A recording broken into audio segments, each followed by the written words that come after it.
Good morning, everybody. This is the Live Market Open for Monday. Happy Monday. It's March 21st, the first day of spring. I'm Yohay Elam, Forex Crunch and Market Movers podcast, doing the show as usual for FX Street. Good morning, everybody here in the room. As usual, we'll cover recent developments. Had a few things over the weekend, various charts and levels, the next 24 hours, and of course, your questions on charts, fundamentals, whatever you wish. If you can't see the chat box alongside the video, please go to the address here on the screen, tlk.io/fxstreet-forex-live-video. Okay, we had a relatively quiet weekend, relatively slow start to the week. It's a holiday in Japan. That's one of the reasons things are a bit more quiet. And we have the big events already behind us, that is the Fed and, of course, the ECB. What we are seeing is the US dollar attempting a recovery, okay? Look at the charts, and specifically against the British pound, we had the political news in the UK over the weekend. The Minister of Pensions and Labour, Ian Duncan Smith, resigned, which maybe doesn't sound like huge news, but it does have an impact. He supports Brexit, and he was the former leader of the party, and this resignation is not only sort of strengthening the Brexit case, showing a bigger split in the Conservative Party, but also it also means it could be a leadership challenge for Cameron. Anyway, the pound is one of the victims here of this renewed US dollar strength, again recovery. Let's begin from the top. So euro dollar now is flirting with the previous resistance line of 112.50. Okay, sliding back down. In the past, when we had these kind of slides, eventually they were followed by big rallies. Okay, we had the slide towards the ECB, the big rally, then this slide, this bearish flag, if you wish, the flag formation, and then rally. So that's, of course, related to the Fed, this bounce here. We reached top just under 113.50, and we're grinding already 100 pips lower. This began also on Friday, and now we're seeing the rides eroding. Okay. Further support 112.15, the post Draghi high, followed by 110.70, and on the top side, I'm still looking for 113.75. Okay, we have a few members of the ECB speaking this morning. So far they aren't saying anything that really moves the euro. They did say, Benoit Cœur of France said that, but governments need to do more. That's the line we also heard from Draghi several times. And of course that there is a danger of deflation, but nothing that we didn't know. It didn't say anything about further rates or further rate cuts. Sorry. Okay, pound dollar. Here we already have a downfall of over 80 pips this morning. A small gap to the downside greeted traders in Asia.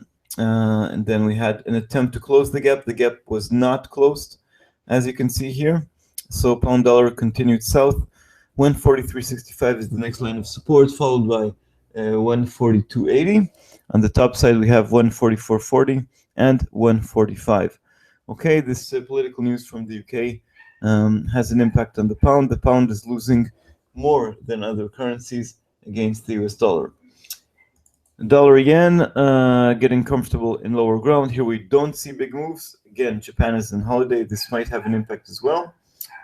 Morning, everybody. Anyway, 111.40, more or less the 111 level, which was breached a few times and perhaps triggered an intervention by the Bank of Japan last week.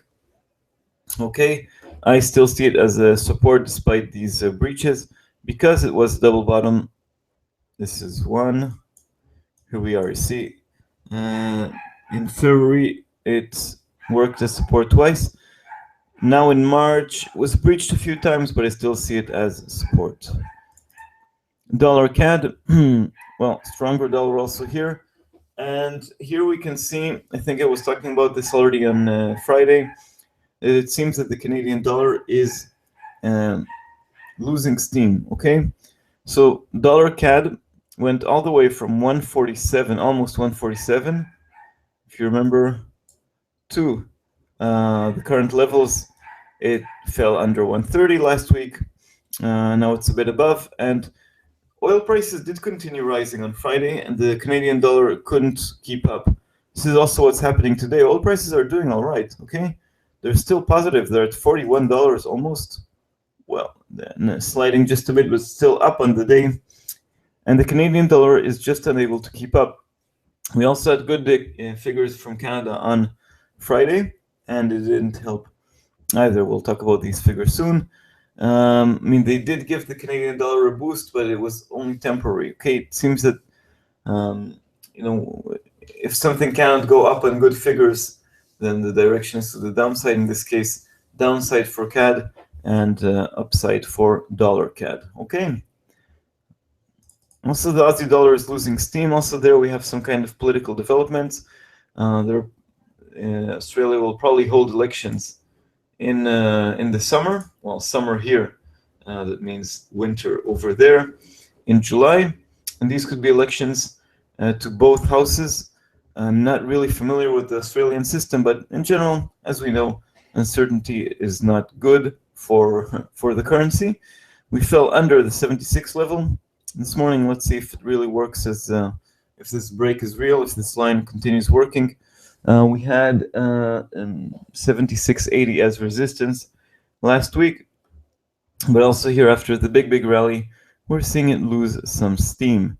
Okay, 75.30 is the next line of support, followed by the round number of 75. Okay, Kiwi dollar. Kiwi dollar also, we're seeing it losing some ground to the greenback. Currently 67.65. It did manage to break higher last week above 68.20. We had mixed figures last week. We had a resumption of the fall in milk prices, which was bad news, of course, but we had a better than expected GDP read at 2.3 year over year, and that gave a boost. But the biggest mover of this pair is, of course, the Federal Reserve with the dovish statement. That's what helped the Kiwi recover. Initially, 66.20, 65.50 are lines of support, but beforehand we have 67, 68.20 still works as resistance, followed by 69. Okay, dollar Swiss, 97.10 at the moment. Of course, this pair reflects the downfall of the US dollar on the back of the Federal Reserve. 96.40 is support. Now we're seeing it bouncing because the US dollar is rising across the board. 97.50 is some kind of resistance.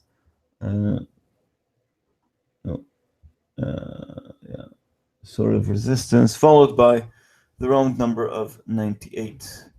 Euro Swiss, very, very stable. A bit lower, but very much in range. 109 works as support. I guess 110 as resistance. Remember, last week we had a decision by the Swiss National Bank. They did not change their policy. They're still very accommodative, still have a negative interest rate, and still pledge to intervene in markets whenever they deem necessary. Okay, and they intervene, of course, in Euro Swiss. Euro pound, 78.20 is the current level. We reached higher ground last week, got very close to the resistance line of 79.30, currently under 78.50, which is resistance, support at 77.40. This pair is a bit choppy, okay? Euro yen, 125.40. Yeah, struggling with the previous line of resistance of 125.50. It doesn't really work anymore. You can delete it. 125 is the next line of support. We got close to that level, and 127 is resistance. Okay. And pound yen, one of your favorites, or at least many traders in the world I know, perhaps not the ones here. Currently at 160.30, support 158.50 and 156.10, resistance 162.20 and 163.80. Looking for a new direction. We have weakness in the pound, mostly pushing it lower. Okay. I mean, the story here is the story of the pound. We can see also a gap can say it also here in pound yen, not only in pound dollar. Okay, so here we are. See, we have some questions here. Good morning, everybody. Hi. I have a question here regarding oil. Did something change in oil supply? The supply said the market is so positive about oil, or it's just the mood, and we should expect another fall until some big fundamental change in supply or demand. Well, there is some change in supply. It's not huge, but it's finally happening. The United States is pumping out less oil every week. It's sliding just a bit. Now, these are marginal changes, but at least something is moving, I mean, for oil bulls. Because for a very, very long time, we had oil production in the United States remain stable and strong, and they didn't cut it at all, despite, I mean, they did cut down the number of rigs, but production remained high. It even went up at some points last year, despite the fall in oil prices. These oil rigs just became more and more efficient. The companies managed to cut costs instead of cutting production. So, but finally, in the past few weeks, we are seeing a small drop in supply. Demand is quite stable. I see here mentioning OPEC and non-OPEC meeting. Yeah, there's a meeting planned in Doha, the capital of Qatar, on April 17th. That's less than a month from now. From past experience, as I see here, it's talk without any real action. Everybody wants someone else to cut production and to lift prices, but they want to keep pumping out oil as much as possible. The biggest problem in this meeting is Iran. Iran just came back online. Began selling more oil and want to ramp up production to get more income, get more foreign currency, develop the country.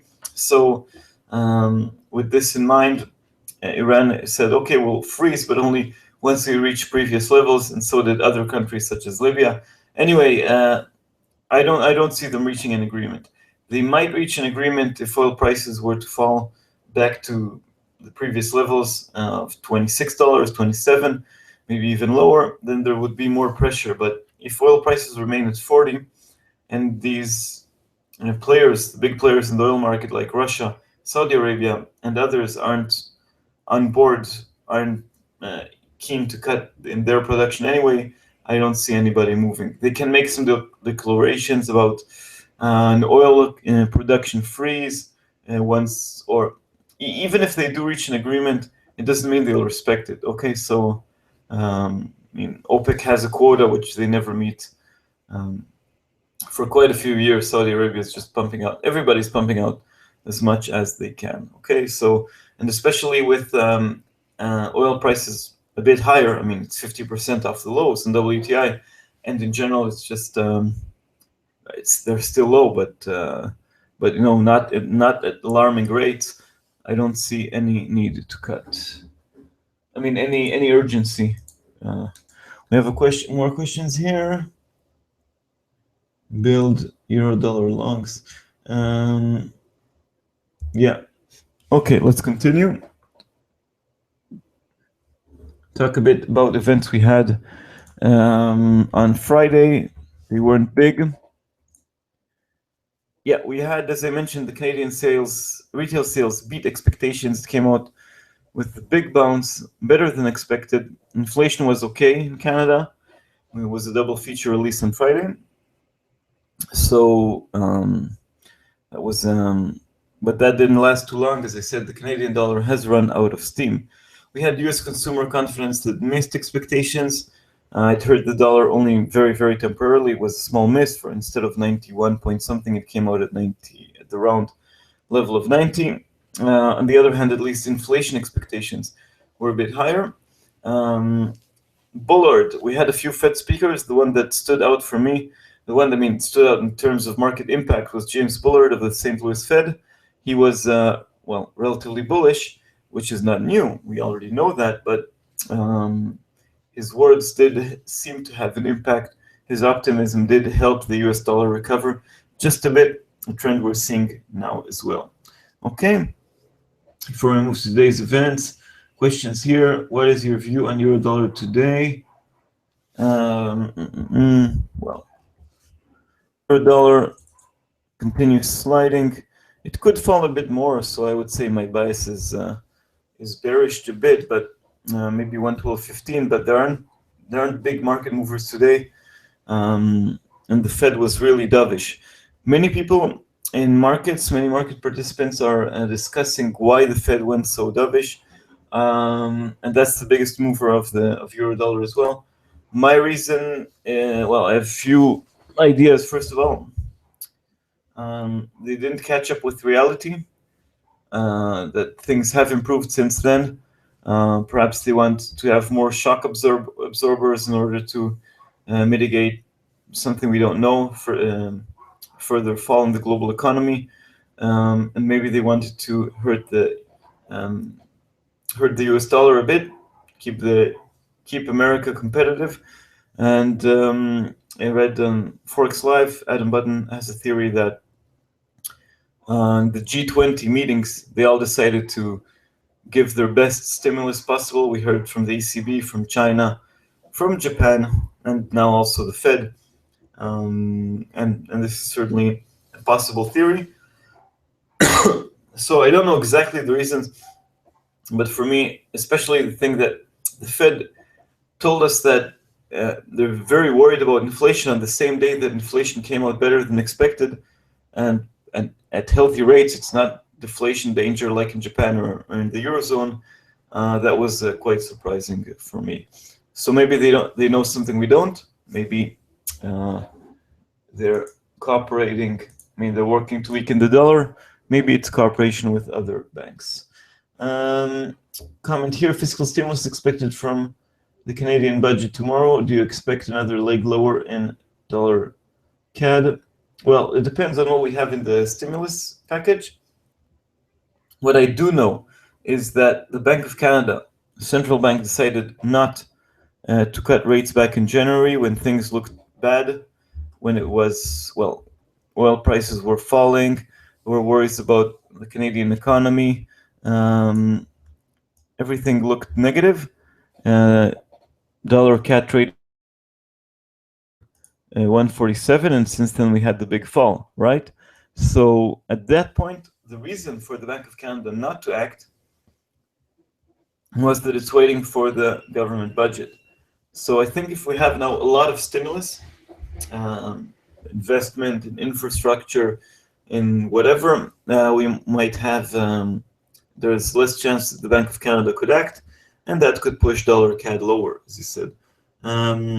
If the new budget from the new government is not that impressive, then we could see we could have a higher chance of a rate cut in Canada in the next meeting, and then a weaker Canadian dollar.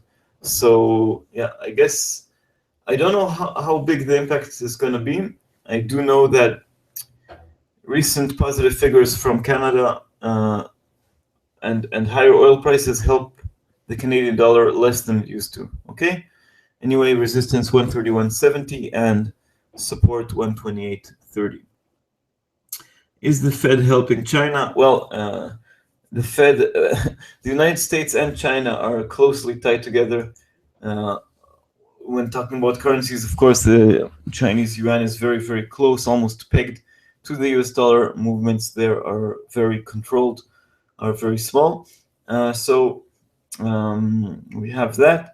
And of course, China holds a lot of U.S. debt, so they're dependent on each other, and the trade between two countries is huge, of course. So that's also significant. I think the Fed would like to help China to, gradually to have its soft landing. Okay, nobody wants. The U.S. would suffer a lot if China were to devalue the currency too much because of competition, or on the other hand, if the currency were to appreciate too much, it would be dangerous. The Fed would also like to have things quite controlled. Another question here: dollar CAD is approaching strong support if markets like the Canadian package of stimulus and could break the strong support in dollar CAD. Otherwise, yeah, Yeah, I also think so. Let's see if yeah, Canadian dollar is, I mean, dollar CAD is seems to have found the bottom, but you never know if the stimulus package is huge and the Bank of Canada can sit on its hands, then for a long time, it's of course good news for the Canadian dollar. Okay, let's talk about the events we have today on the agenda.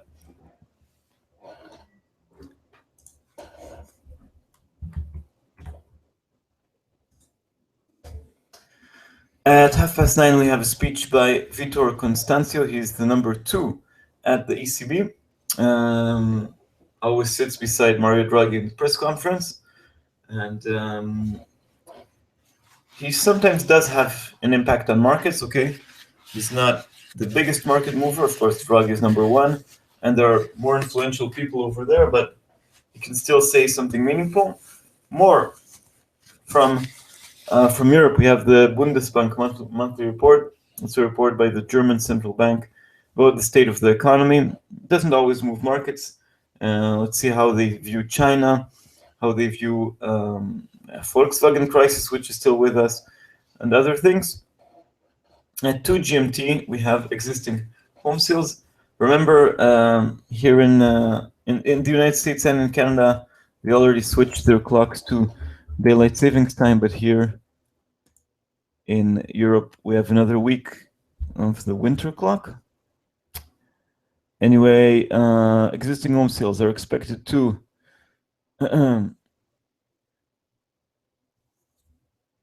drop from 5.47 to 5.4. These are annualized figures, okay? Existing home sales are the majority of the market, but they trigger less economic activity than new home sales, okay? So it's not, I wouldn't call it a top tier figure, but it's still meaningful, the most important data point today. Also the change. We also have the CB leading in, that's Australia. Yeah, the Chicago Fed, no, I wouldn't say it's important. What could be important is a speech. We don't have it on this calendar, but at 20 to 5 GMT, we have Dennis Lockhart of the Atlanta Fed speaking. He leans to the hawkish side. Let's see if he provides some hawkish words in light of the very dovish Fed decision last week. So we have this, all these Fed members continue talking all over. For those of you that stay awake at night, we have the Australian house price index at midnight, and at 5:30 in the morning, 5:30 GMT, 6:30 here, we have RBA Governor Glenn Stevens talking. He might move the Aussie dollar, so if you are awake at this time, watch out for Stevens. Okay, in general, quite a light day of in the markets. Again, dollar is trying to recover after, and it's continuing. Okay, so sometimes I get things right. I said, you asked me about the direction of the euro dollar. I said to the downside, and here we are, 15 pips lower. Not that significant. Anyway, the next line of support is 112.15, and then 110.70. Okay, so we have an extension of the previous trends. Again, the euro is not the weakest currency here. I see the pound as weaker because of the political developments over the weekend. The resignation of IDS Ian Duncan Smith, and pound opened with a gap to the downside. Okay, let's see if, yeah, this strength of the US dollar is not seen against the Japanese yen. Maybe it's safe haven flows, but it certainly is seen on other currencies. Not so much here also. Let's see if there was something euro related that pushed the euro down in the last few minutes.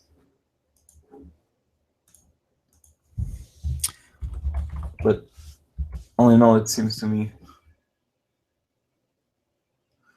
Oh, we had another Fed speaker speaking just a few minutes ago.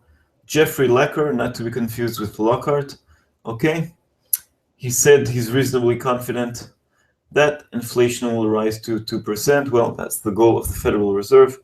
Remember, they focus on core PCE price index, not on the core CPI, which is the main figure.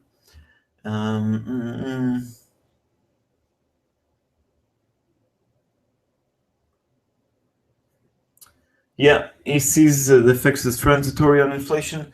That means oil is a big factor, and core inflation suffers the dollar. So he says that core inflation will move towards 2% after the dollar tops out. Okay, so maybe that strengthens the theory that they said what they said to weaken the dollar. Okay, and that they'll continue to monitor inflation, the regular chatter.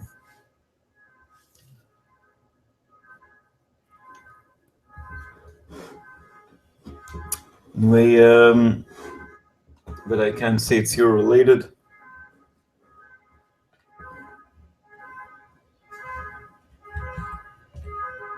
Okay. Let's. Do you have any questions? Of course, I'm here to answer. And but let's talk about, in the meantime, other event we have this week, and perhaps a bit more about the Fed, if you wish. Well, the Fed echoes. Maybe we'll talk about what the Fed did. I kept this slide right here. So when I say the Fed was extremely dovish, what do I mean? First of all, the dot plot showed only 2 rate hikes according to the median, not the mean, but the median. And that was more or less expected, but still significant. They're very worried about global development, despite the fact that financial markets are looking smooth, despite the fact that, yeah, you missed the sound of the Barcelona police. Yeah, I think it was an ambulance, but anyway, yeah, always noise from the street. Anyway, and what I was talking about, the dot plot, and worried about global developments. We had China pledging to support growth, 6.5 growth at a minimum, cutting the RRR, the ECB introducing more stimulus, the Bank of Japan introducing more stimulus, happier stock markets. Yeah, so despite all this, we had the Fed worry about global developments. Inflation, as I mentioned before, the forecasts were slashed despite the fact that inflation is rising. They described business investment as soft, despite the fact that core durable goods orders, which reflect investment, were up.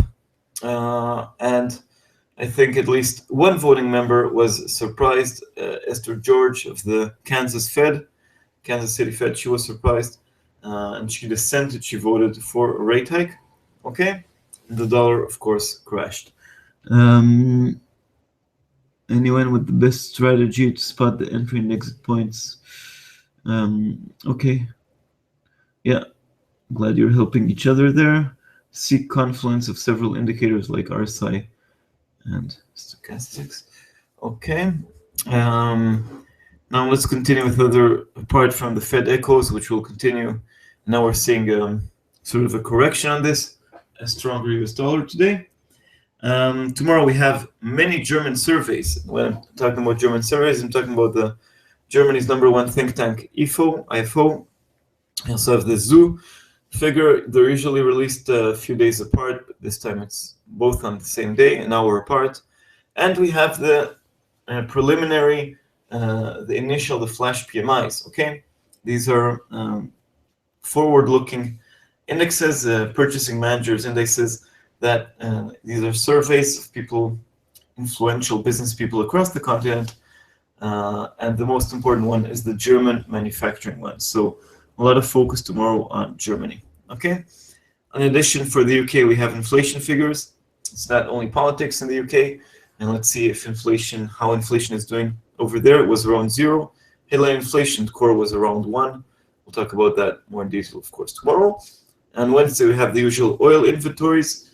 It's not only about the Canadian dollar, but we had a great correlation between rising oil prices, better market mood, falling oil prices, worse market mood, and this has impact on the Japanese yen and the US dollar and everybody. And then Thursday, we have UK retail sales, always a market mover, maybe short-lived, but still moves markets. US durable goods orders, maybe they know something the Fed knew something we didn't know. And jobless claims as usual. And Friday, it's Good Friday, it's the Easter holiday, but we have the final release of US GDP. Not a big market mover like the first release, but still very significant. And coming on thin liquidity, it should be quite exciting. Okay.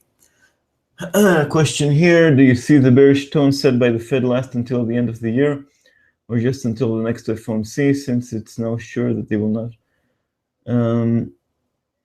Well, the Fed can always change its mind. The members there can always change their minds all the time. If data improves, it can they can say whatever they want, basically. Okay, so I don't think it'll last until the end of the year. In addition, even if the Fed is bearish, you can have other central banks become even more bearish, even more dovish. Okay, so it's sort of a race to the bottom, and being dovish is normal. Being extremely dovish, that's already a big deal. Now, the Fed was on the other side. The Fed was on the tightening, and they're still expected to tighten, but not as much in the past. Anyway, we have more Fed speeches, more data. I don't think it'll be I mean, if the data deteriorates, if they know something we don't know, of course, their tone will remain dovish. But if we have some improvements in data, we can have perhaps some kind of a correction, and they could become more hawkish. We'll have more explanations from them over the coming weeks in general. Okay. Okay, guys, helping each other there.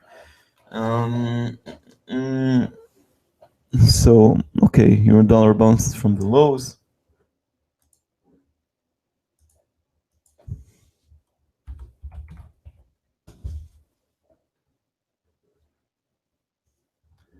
Any more questions? Let's take a look at oil prices. 50 at the moment, sliding from the highs. We had a dip under $40 on Friday, and now bounce back up. Shouldn't get too excited about these small moves. Sorry, not that small, but a bit on thin liquidity, so not that important. Do you have a view on gold? Well, gold rises when the world is in doom and gloom. We've seen that early in the year, and now we're sliding back down. So we reached 1280, even at some point got even closer to 1300. So from the beginning of the year, we have a much stronger price of gold, okay? Because especially the doom and gloom,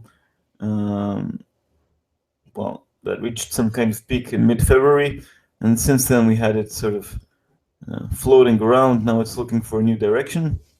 1224 is line of support, and 1280 is resistance. Currently, we're leaning lower. It isn't always straightforward.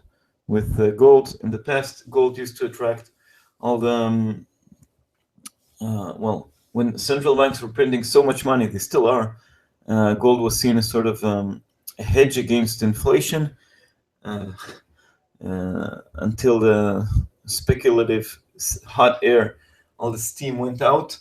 We reached $1,900 back in 2011, and since then price fell quite a lot.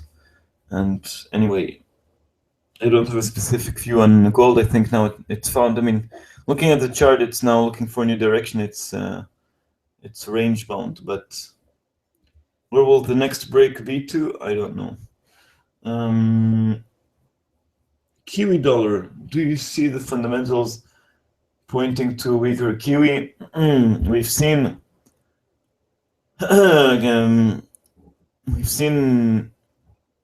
different figures last week in the Kiwi. It was quite mixed. If anything, the pair is going up, but not going anywhere fast. So fundamentals do not point lower. The economy is not too shabby, as we've seen from GDP, and we did have a surprising cut by the RBNZ a few weeks ago, but they're probably not going to cut again, so I'm not sure. I don't see fundamentals pointing to the downside at the moment. Okay. How do you assess the mood of markets? What do you look at? Well, if the yen is stronger, the mood is negative. If the yen is weaker, the mood is more positive. That works in most cases. Last week it was everybody, all currencies celebrating against the US dollar. Mood, when I talk about mood, I talk about also oil prices. Okay, higher oil prices, better mood. And these things go hand in hand. And of course, stocks, higher stocks, better mood. And we've seen oil stocks and commodity currencies rise together and fall together. Okay. Again, sometimes we have specific issues at some point or another, moving one currency or one stock market or one commodity in a certain direction against the trend. But in general, it's sort of high tide, low tide. When things are better, it's oil, stocks, and commodity currencies rising. And when it isn't, it's the yen and some safe haven bonds rising. Okay.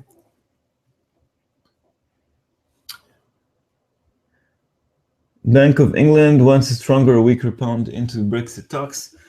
I think they would like a weaker pound in general to support the economy. Regarding Brexit, they do not want a Brexit, but I think the weaker pound, thanks to the fear of a Brexit, something we're seeing in recent months, is welcomed by the Bank of England. They don't welcome the danger of Brexit. They don't welcome Brexit in general, but the weakness of the pound is a positive side effect of the negative news. Okay, so because weaker pound means higher inflation and more competitive UK exports, but mostly on inflation, which is their target. It helps them get closer to their target. Which are the safe haven bonds? I would say the German Bunds, US Treasuries, Japanese bonds as well. They are sort of the leading ones, but also UK gilts, also French bonds, and also other European bonds. Yields are so low everywhere, so much money seeking for safe havens, so much money seeking bonds that, I think up to 8 years if you actually pay the German government to hold your money, because we have negative yields all the way to 8 years in the future. Okay.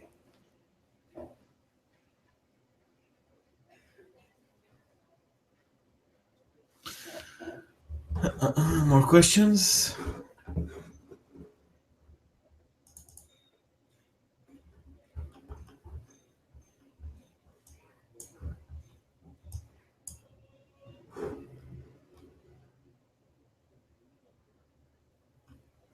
I will build my own safe haven somewhere to hold all that money. Yeah.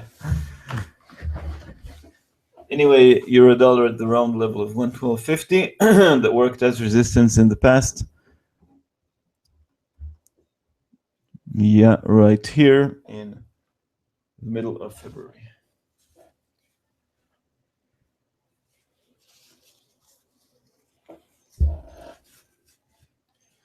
Okay, it's time for the wrap up for today.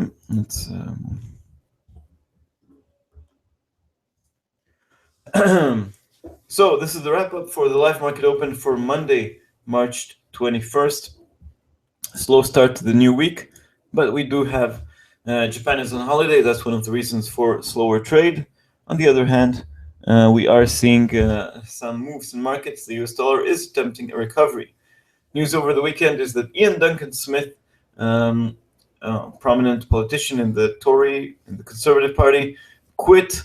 This raises questions about Cameron's leadership and the Brexit, and this hurts the pound more than other currencies. We also had bombings in Turkey and the Russian plane fall in Russia. Bad news over the weekend. Anyway, let's look at the chart, see the stronger US dollar. So euro dollar is sliding, battling at the moment 112.50. The next level of support is 112.15, and then 110.70. To the top side, we have 113.75. Pound dollar, as aforementioned, well, now it's bouncing a bit, but it's the weaker link. 143.65 is support. Pound dollar opened with a small gap to the downside and never managed to fully close it. 144.40 and 145 are levels of resistance. Further support at 142.80. Dollar yen, very comfortable, very stable in range. 111 works as support. 112.20 as resistance. Again, Japan is on holiday. Dollar CAD, we've seen better than expected figures from Canada and higher oil prices, but the Canadian dollar seems to have run out of steam. 130.57 is the current level. 131.70 is resistance. Support at the round level of 130. Last week we reached 129.60. No, what was it? Anyway, the Aussie dollar also sliding. Well, as we speak, it's making another attempt to bounce. Perhaps this US dollar correction is also unwinding back to the weaker US dollar. 76.15 at the moment. Support at 75.30. Resistance 76.80. Okay. Kiwi dollar 67.80. Also bouncing as we speak. 67 is support. 68.20 is resistance. Maybe the words of Jeffrey Lacker of the Fed have some impact. Anyway, today in markets, of course, still digesting why the Fed went so dovish. But more importantly, well, we have other events. We have a speech by Vitor Constancio, the Vice President of the ECB, at 9:30. We have the Bundesbank monthly report at 11. Perhaps the big event of the day, again, not a top tier one, but always moves markets, is the US existing home sales report. A small slide in the pace of home sales is expected. We also have Eurozone consumer confidence expected to show that European consumers are a bit pessimistic. At 3 GMT, we have a speech from Lockhart, not to be confused with Lacker, at 20:05 GMT. Maybe he'll give us more, he'll shed some light on the weakness of, on the dovishness of the Fed. In Australia, we have the house price index at midnight, and more importantly, a speech by Glenn Stevens at 5:30. Okay, so I can't say it's a busy day. Tomorrow we have a busier day, but we certainly have movements in markets. Okay, where to look for bond markets charts? There are a few useful charts on Bloomberg regarding bonds, but I'm sure also on the charting site service that I use, TradingView, I'm sure we have bonds here as well. Let's try to seek.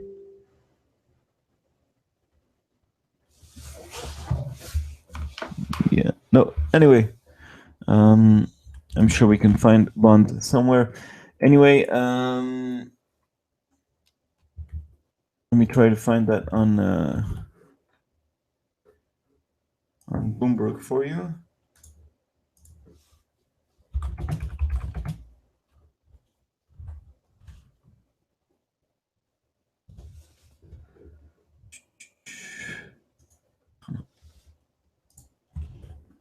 There you go.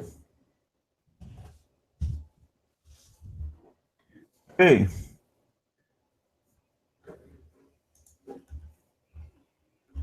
It's a good place to start. You also have here the various nice charts. Okay. So thank you very much, everybody, for coming. We'll be here tomorrow. Tomorrow is a busier day than today in terms of indicators. It doesn't mean we don't have movements today in euro dollar, in pound dollar, especially, and fallout from the weekend.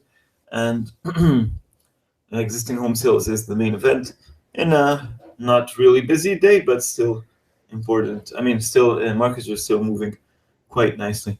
So wish everybody a safe and successful day in the markets. I'll see you tomorrow. So that's it. Thank you and bye bye.